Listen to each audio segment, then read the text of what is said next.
So I'm back in here with the rat rod again, and I'm going to pop this wheel off, and I'm going to take this brake caliper off. I'm going to run that up to the parts store. Usually the National Auto Parts guys are pretty good about being able to figure out. Most of the people that work there have worked there for years. They're not like, a lot of these stores, they'll have the teenage kid that'll work there for a little while, then they'll decide to quit and go somewhere else. And they sometimes have managed to score somebody that's got some experience, but a lot of times they don't. But Napa's pretty good about having experienced guys. So I'm pretty sure these are like an 84 GM, 84. I said 84, but maybe it is an 84, but it's a mid-80s General Motors caliper, I believe. But anyway, I can pop that off with I don't have to take anything off other than the tire. In fact, I could almost get that off without taking the tire off, couldn't I? But I won't. I'll take it off anyway.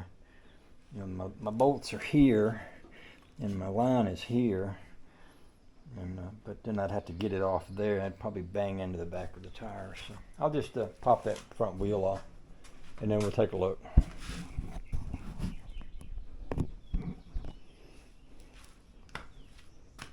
By the way, I'll tell you about air guns. You'll notice this shiny new DeWalt air gun. My experience with air guns is that they wear out, or they lock up, or they quit working. And I'm good about dropping oil into the opening like you're supposed to. Now, this is my last one, which is a Boss Stitch, and that's a pretty good name.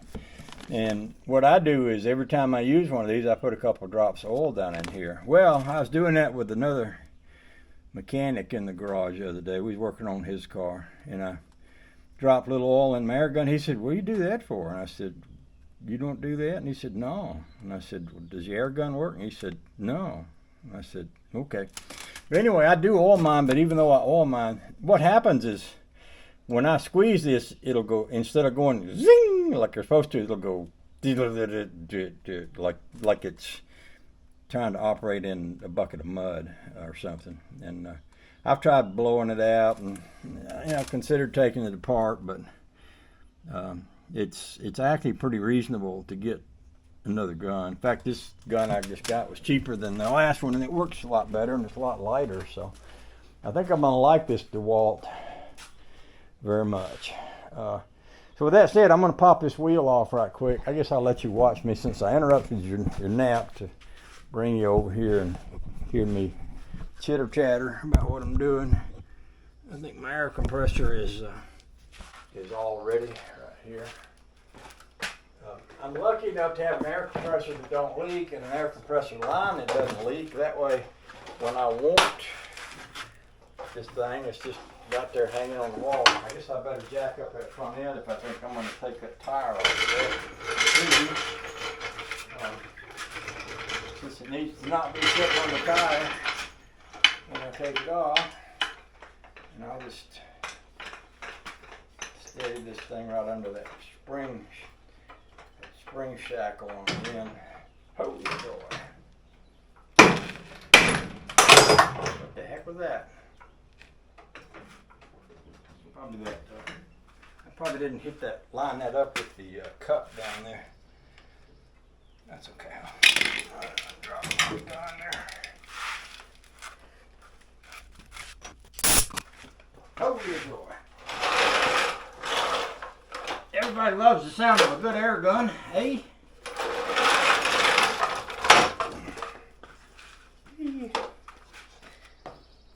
Yeah, this one has a forward and reverse, a high and a low forward and reverse. That's forward. That's reverse, and that's high. So, and these are 3/4 of an inch. I thought I had that jacked up. Did I put that high enough? What am I doing? Slipping off that spring? Yeah, probably. Oh, that won't turn because it's locked up. Duh. I was wondering why it won't turn. Well, obviously, same reason I'm taking it off is because that brake caliper's locked up. Silly me.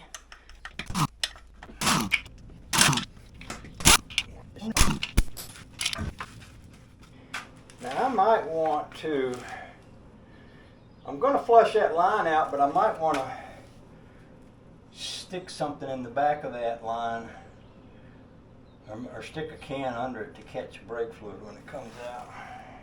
I'm going to get my glasses so I can see what I need to get all this loose. I'll be back. Now I should probably explain this because I didn't know it when I was a kid and I messed up a lot of things. But this is the brake line that comes into the caliper, and there's a nut here. After that nut is a tube that fluid runs through, and when you snug it on there, you seal it up. If you put a regular, this is a 7/16, if you put a regular 7/16 on that, it's real easy to strip this. That's why they make these special wrenches that they have all of the corners on them, like a 5-point, 1, 2, 3, 4, 5-point box end, but they're open so that you can get them on and off of there. But that's what you want to use. You want to use that kind of wrench to get it off. And a lot of times I'll take a little tiny hammer and give it a little snap, snap, tap, tap.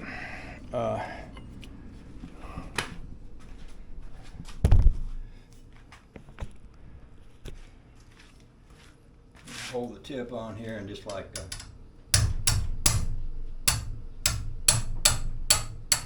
see that turn.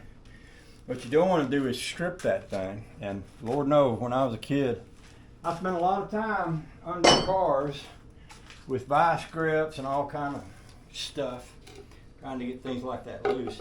Now I'm going to catch this brake fluid, but I'm not going to reuse it for brake fluid, but sometimes you can use it for taking paint off of glass or something like that. In fact, I was doing something the other day and I needed something to take some paint off of might have been a piece of glass, and I looked around and I had saved some brake fluid, and I'm glad I did. So when I take this off, we're going to get a little drip drip here. And I hadn't taken the cap off the master cylinder, so I may not get a lot of air through here, and I may not lose a lot of, I don't see anything dripping, which that could also be a sign. The idea that nothing is dripping could mean that this line is stopped up. So the next thing to get this off is these two things here are basically Allen wrench holes, little 5-point holes in them, and I've got tools for that over here somewhere. That's it right there. And you pretty much get it off the same way once you get the right tool in there. Get your little hammer and give it a little snap, snap.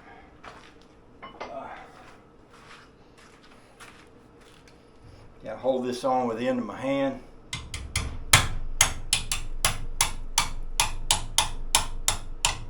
That's loose. There's going to be another one on the bottom.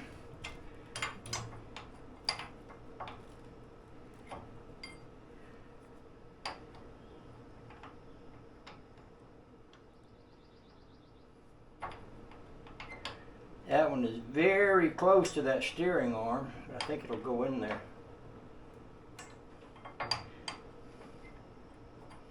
If not, I might have one of these that I cut. I'm trying to get it. No, it's in there. It's going to be the same thing.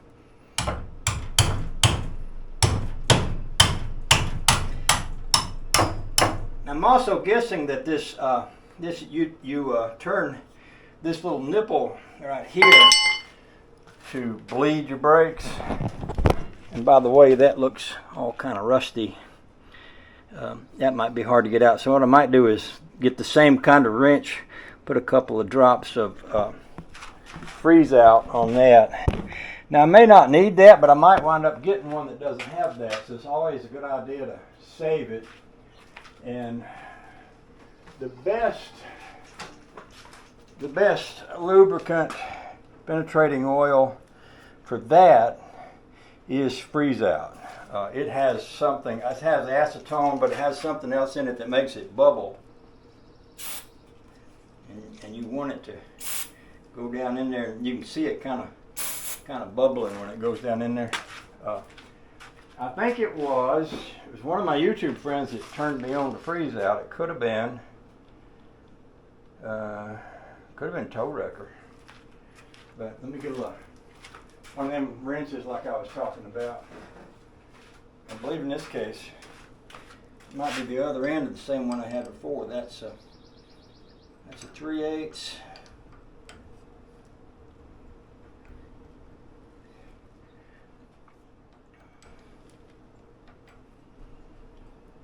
No, it's not going to be a 7/16. It could be metric. And I do have metric tools in this too. I paid extra money from Sears to get these little special tools.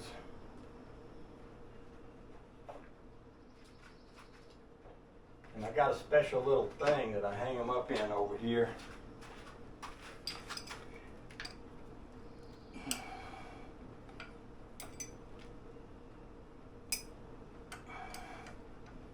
It's not an 11mm, it's not a 9mm.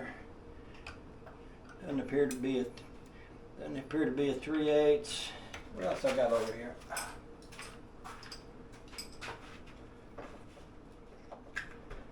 It ain't one of them.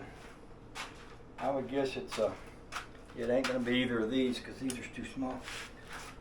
I guess it would be a 10, but I don't have a 10mm in this wrench. That could be something that I'm missing. So, put my 3/8 back in here. 11mm.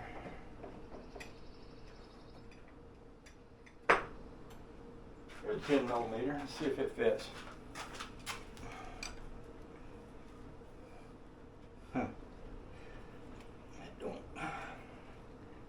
It almost don't fit. I might get a regular wrench for that.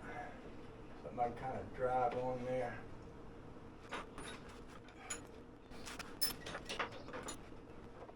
Yeah.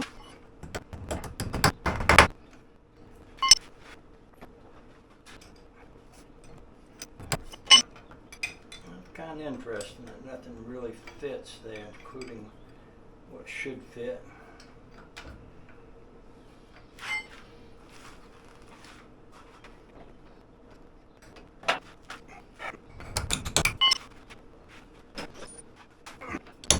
And that's a 10mm right there. It's a 5-point. It came loose. When I say loose, she turns, and we're getting some drippage out of there now, so that's letting the fluid out. I wonder if that'll release it when it lets the fluid out.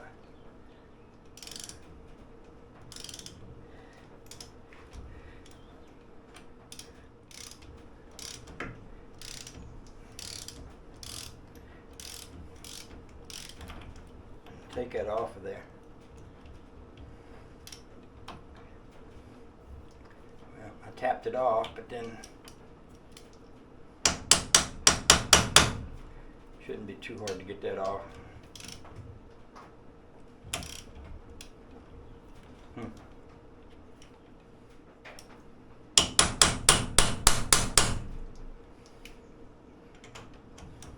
Hopefully the new one will come with one.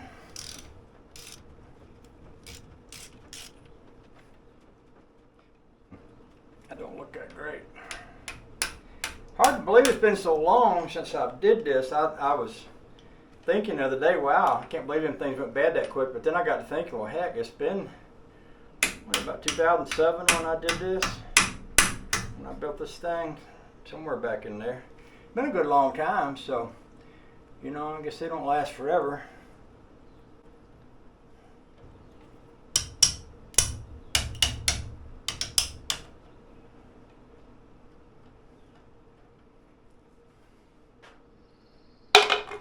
The next thing to do is try to get this off of there. Now, that might be tricky since they're stuck.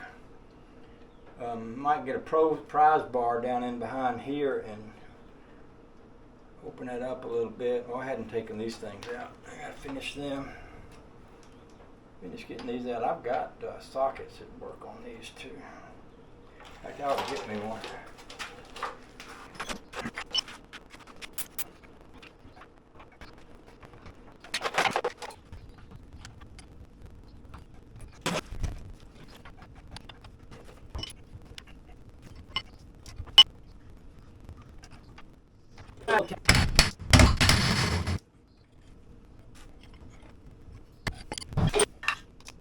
So that's the problem right there. That is what you call a caliper.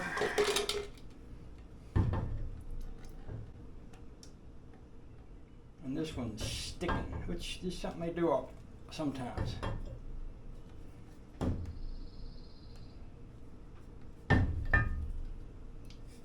Now this has GM right here, 8L3218002326.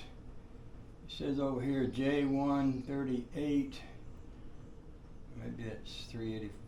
Anyway, it's got numbers on it. So, probably what I'll do, put this in a bag, take it up to Marvin. Marvin's my friend. We go to church together, and he's my parts guy. Napa store. This might not be a bad time to look at that steering. Also, well, I got this off. Yeah. A little bit of that for you. That always makes you feel like a real man there. So I'll get cleaned up. I'll get this thing in the bag. We'll ride up to the parts store and see what they say. Ho, the joy.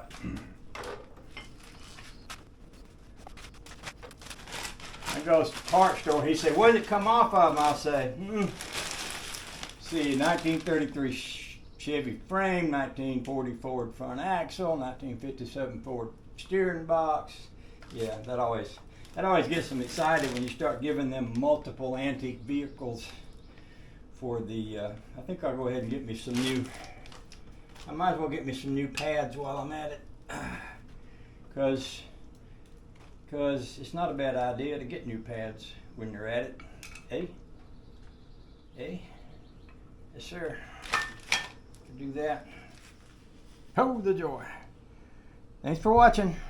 I got sweat running down my nose. I put the fan on, but it makes so much noise y'all wouldn't be able to hear me talk. Not that hearing me talk is worth much.